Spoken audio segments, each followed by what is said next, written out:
Om Swastiastu. Assalamualaikum warahmatullahi wabarakatuh. Salam sejahtera bagi kita semua dan salam harmoni. Sebelumnya mohon izin Bapak Rektor, Bapak Ibu dosen pembimbing dan seluruh peserta KKN Undiksa tahun 2021.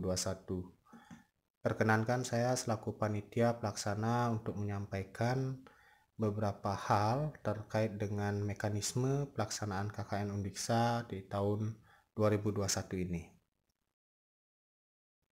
Adapun hal-hal yang akan saya sampaikan dalam kesempatan ini diantaranya adalah terkait dengan latar belakang, konsep, tujuan, materi atau topik yang diangkat, lokasi dan siapa saja masyarakat sasarannya, bagaimana peranan dosen pembimbing dalam KKN, serta evaluasi dan pelaporan termasuk jadwal pelaksanaan kegiatan.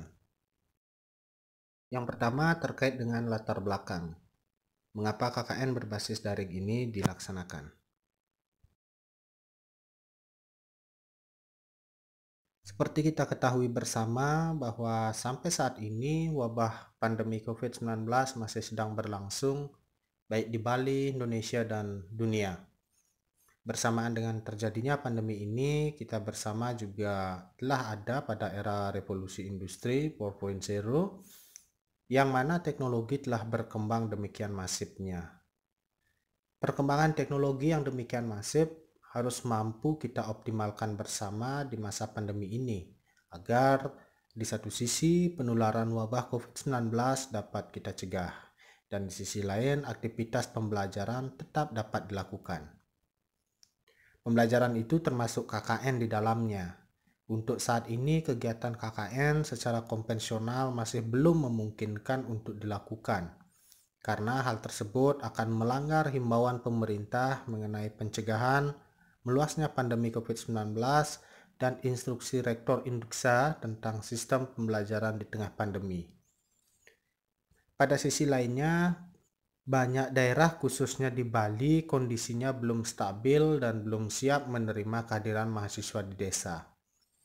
Melihat situasi seperti itu, maka pelaksanaan KKN tahun 2021 ini polanya mirip dengan pola KKN tahun 2020, yakni dilaksanakan secara mandiri dan berbasis daring. KKN berbasis daring ada dua konsep di dalamnya, yakni KKN secara mandiri dan pelaksanaannya secara penuh dilakukan dengan modus daring. Mandiri artinya dalam pelaksanaan kegiatan KKN dilakukan secara mandiri atau individu yang tentunya disesuaikan dengan pengetahuan dan keterampilan yang dikuasai untuk belajar memecahkan berbagai permasalahan yang dihadapi masyarakat. Karena ini dilakukan secara mandiri, maka daya nalar, kreativitas, dan penguasaan teknologi secara individu adalah modal utamanya.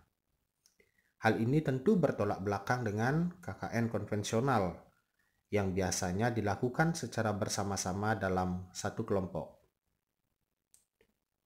Pada sisi yang lain, daring mengandung makna bahwa dalam proses KKN, mulai dari tahap perencanaan, pelaksanaan, sampai tahap evaluasi, sepenuhnya dilakukan melalui modus daring.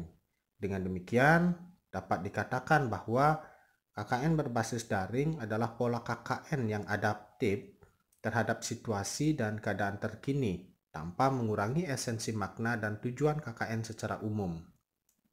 Dengan terlaksananya kegiatan ini, maka kita Sivitas Undiksa telah turut memberikan sumbangsih bagi masyarakat di tengah pandemi.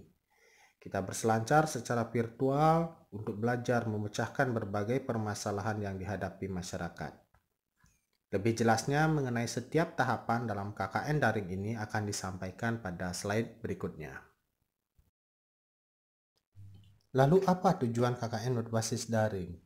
Secara umum, tujuannya adalah sama seperti tujuan KKN yang konvensional.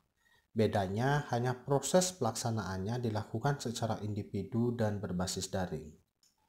Nah, tujuan akhir yang ingin dicapai dari KKN daring adalah memberi pengalaman belajar kepada mahasiswa melalui keterlibatannya dalam menemukan, mengenali, menganalisis potensi dan masalah, serta mampu memecahkan permasalahan masyarakat melalui penerapan IPTEX.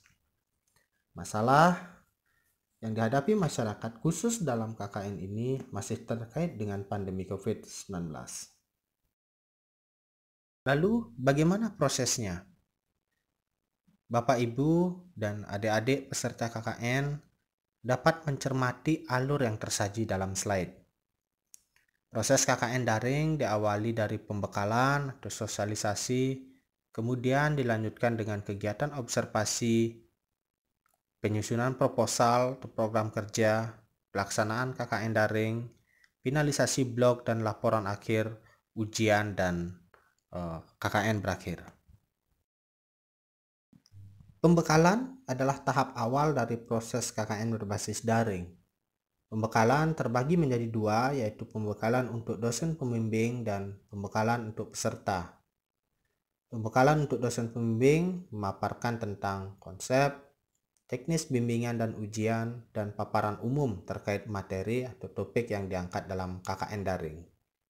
Sementara pembekalan untuk peserta memaparkan tentang konsep, teknis pelaksanaan KKN daring, dan materi-materi secara mendetail yang digunakan sebagai dasar penyusunan proposal proyeknya.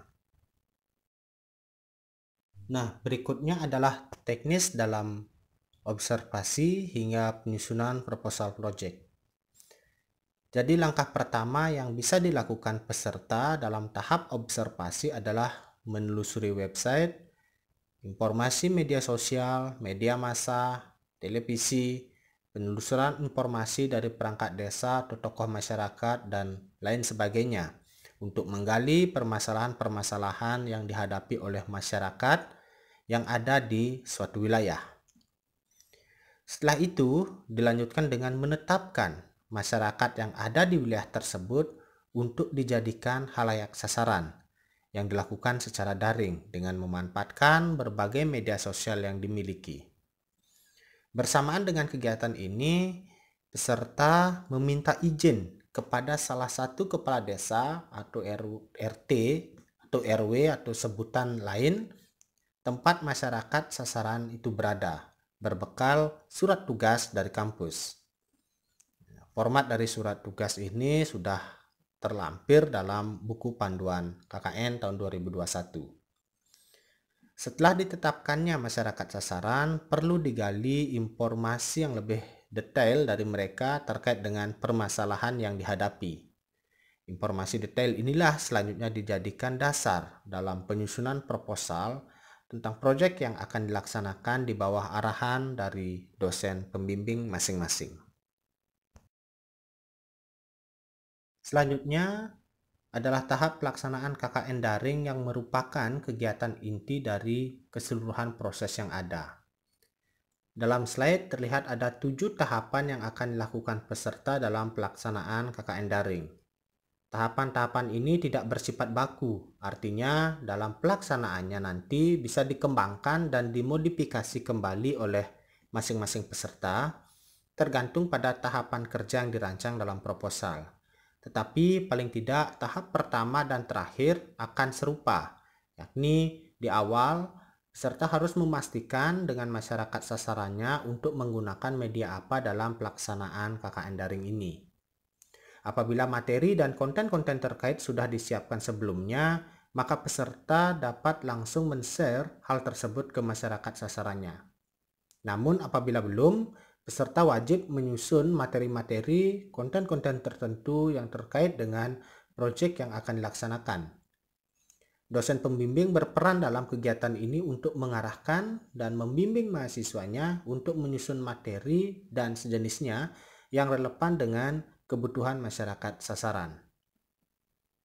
Apabila ini sudah terselesaikan, maka selanjutnya peserta men-share bahan-bahan tersebut untuk dipelajari oleh masyarakat sasaran. Peserta selanjutnya melakukan pelatihan, pendampingan, atau sebutan lain yang sesuai dengan proyek yang disusun. Dalam tahap ini, banyak sedikitnya kegiatan mahasiswa tergantung dari apa yang dirancang. Namun, untuk efektifnya, pendampingan kepada masyarakat sasaran diharapkan untuk dilakukan lebih dari 1 kali. Sambil melaksanakan pendampingan dan sejenisnya, peserta diharapkan menyusun alat evaluasi pelaksanaan proyek. Hal ini dimaksudkan agar peserta tidak kelabakan di akhir kegiatan. Alat evaluasi yang disusun bisa semacam angket, kuesioner, atau panduan wawancara online dan sejenisnya yang isinya untuk mengetahui keefektifan proyek yang dijalankan bagi masyarakat sasaran. Tahap terakhir dari pelaksanaan ini adalah menganalisis hasil pelaksanaan proyek. Untuk mengetahui bagaimana efektivitasnya dan keberlanjutan dari proyek ini. Peserta setiap selesai melakukan tahapan kerja, melaporkannya dalam bentuk updating blog di SIM KKN. Apapun yang dilakukan selama terkait dengan proyek yang dijalankan, selalu diceritakan, dideskripsikan dengan baik dan runut dalam blog masing-masing. Tidak lupa, peserta juga diharapkan melampirkan foto dan atau video dalam blognya tersebut. Hal ini perlu dilakukan karena blog yang telah bersifat final adalah komponen luaran proyek yang sangat menentukan nilai akhir KKN. Di samping itu, apa yang disajikan dalam blog masing-masing juga menjadi dasar dalam penyusunan laporan akhir KKN yang formatnya terlampir dalam buku panduan KKN. Tahap selanjutnya setelah pelaksanaan kegiatan KKN berakhir adalah ujian. Ujian dilakukan oleh dosen penguji, di mana bahan ujian yang akan diujikan ini adalah laporan akhir yang telah dibuat peserta. Dalam ujian, peserta dipersilakan untuk mempresentasikan apa yang sudah dilakukan selama pelaksanaan KKN. Setelah presentasi selesai, dilanjutkan dengan tanya jawab untuk mengukur tingkat penguasaan materi dari peserta. Media yang digunakan dalam ujian dipersilakan hasil kesepakatan antara dosen penguji dengan peserta.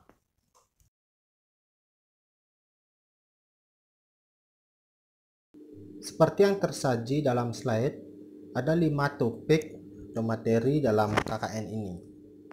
Dari 5 topik ini, 4 adalah materi pilihan untuk dikembangkan menjadi proyek. Peserta dipersilahkan memilih salah satu dari 4 materi atau topik yang disediakan, yaitu pencegahan COVID-19 dari aspek klinis, penanggulangan dampak sosial dan ekonomi akibat COVID-19, penanggulangan dampak psikologis akibat COVID-19, dan pendidikan atau pembelajaran di masa atau pasca pandemi COVID-19. Sementara satu materi yang lain wajib dipahami oleh semua peserta karena bersifat umum dan semua peserta ditugaskan untuk membuat sebuah blog sebagai luaran proyek yang telah dilakukan. Untuk itu, materi mekanisme dan etika penyusunan konten blog betul-betul harus dikuasai oleh peserta. Dalam slide ini disajikan beberapa contoh pengembangan materi atau topik menjadi sebuah proyek yang akan dijalankan. Adik-adik dipersilahkan untuk mencermati slide ini sebagai bayangan dan juga referensi terkait dengan proyek apa yang akan dijalankan nanti, disesuaikan dengan permasalahan yang ada pada masyarakat sasaran. Nah, itu beberapa contoh proyek yang bisa dijalankan peserta. Di luar contoh-contoh itu tentu masih banyak ada. Silakan peserta berkreasi untuk membuat proyek apapun itu selama terkait dengan topik yang ditawarkan dan sesuai dengan kebutuhan masyarakat. Hal ini tiada lain sekali lagi agar kita Undiksa bisa memberikan sumbangsih kepada masyarakat di masa pandemi ini. Selanjutnya, lokasi dan masyarakat sasaran KKN daring. Pertama, lokasi. Jadi secara kewilayahan ini tidak dibatasi. Peserta dapat melakukan KKN dari desa asal atau tempat tinggal saat ini. KKN daring dilakukan dari desa asal atau tempat tinggal saat ini, berarti apa harus masyarakat sasarannya berlokasi sama dengan peserta? Tidak. Jadi masyarakat sasaran ditetapkan peserta secara daring, memenuhi karakteristik yang ditetapkan. Misalnya, karakteristik masyarakat sasaran adalah mereka yang sama-sama memiliki masalah ekonomi atau mereka yang sama-sama memiliki masalah psikologis dan seterusnya. Jadi, peserta tidak harus berlokasi sama dengan masyarakat sasaran. Peserta saat KKN ini berlangsung mungkin tinggal di Singaraja. Masyarakat sasarannya bisa berada di Denpasar, bisa berada di Tabanan, atau mungkin berada di Singaraja juga. Jadi bebas. Tekanan subjek dalam KKN ini adalah bukan berbasis lokasi, tetapi berbasis karakteristik masalah yang sejenis. Nah, untuk jumlah masyarakat sasaran yang dilibatkan dalam KKN ini adalah antara 5 sampai 10 orang. Berikutnya adalah terkait dengan dosen pembimbing. Siapa dosen pembimbing dalam KKN ini dan apa tugasnya? Dosen pembimbing ditugaskan oleh Korprodi sesuai permohonan panitia yang minimal berstatus CPNS. Dalam KKN ini secara umum dosen pembimbing akan membimbing kurang lebih 7 peserta. Masing-masing peserta akan dibimbing sebanyak 3 kali. Jadi dosen pembimbing di akhir kegiatan KKN juga bertugas menjadi penguji. Secara lebih detail, tugas dan peranan dari dosen pembimbing seperti tersaji pada slide berikut. Peranan dosen pembimbing diantaranya adalah sebagai berikut. Jadi yang pertama, menegakkan kedisiplinan peserta dari tahap awal hingga tahap akhir. Kemudian mengarahkan dan mengendalikan kegiatan, perilaku, moralitas maupun etika dari peserta. Juga memberikan motivasi, mengarahkan, dan juga membantu memecahkan masalah peserta. Nah, semuanya itu dilakukan selama penyelenggaraan KKN ini. Secara lebih khusus, peranan dari dosen pembimbing diantaranya adalah yang pertama, dalam tahap pra-penerjunan, dosen pembimbing bertugas untuk membimbing dalam menyusun proposal tentang proyek yang akan dilaksanakan oleh peserta dan juga mengawal pengunggahan proposal pada sistem KKN. Nah, dalam tahap pelaksanaan, dosen pembimbing bertugas melakukan bimbingan pelaksanaan dari proyek masing-masing peserta, membuat laporan bimbingan, dan juga membimbing penyusunan blog termasuk laporan akhir dari masing-masing peserta. Dan dalam tahap pasca pelaksanaan, dosen pembimbing bertugas dalam memberikan atau melakukan penilaian sikap, tugas, dalam hal ini blog, proposal, dan juga menguji peserta.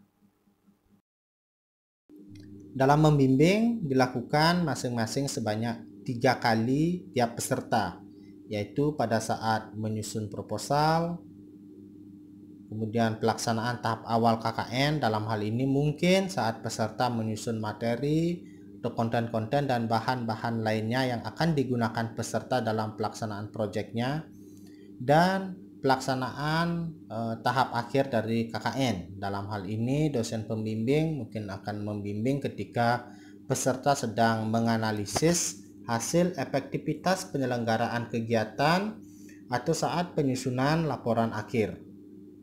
Di luar 3 kali bimbingan formal tersebut, dosen pembimbing bisa tetap melakukan pembimbingan kepada peserta. Membuat semacam WhatsApp group dan sejenisnya adalah sesuatu yang lumrah sehingga antara peserta dan dosen pembimbing dapat berkomunikasi lebih intens. Dosen pembimbing setiap selesai membimbing, dalam hal ini bimbingan formal, diwajibkan membuat laporan bimbingan secara online yang formatnya telah tersedia di sistem KKN. Dalam ujian ini sifatnya adalah mandiri individu dengan bahan ujian dari laporan akhir masing-masing peserta. Media yang digunakan adalah kesepakatan dosen dengan peserta. Jadi saat ini banyak platform yang bisa dimanfaatkan, ya, semacam WA atau Google Meet atau Zoom dan seterusnya. Jadi pemberian nilai ujian langsung dilakukan dalam SIM KKN. Nah, selanjutnya apa saja yang dinilai dalam KKN ini? Dalam slide disajikan bahwa secara garis besarnya penilaian dilakukan pada 4 aspek dengan bobot yang berbeda-beda dengan menyesuaikannya dengan kurikulum 2019. Aspek yang dinilai adalah sikap dan partisipasi dengan bobot 20%, aspek tugas dinilai dari luaran proyek yang dihasilkan yang termuat dalam sebuah blog dengan bobot 40%, aspek proposal proyek yang disusun diberikan bobot 15%, serta nilai ujian yang berbobot 25% menentukan nilai akhir KKN.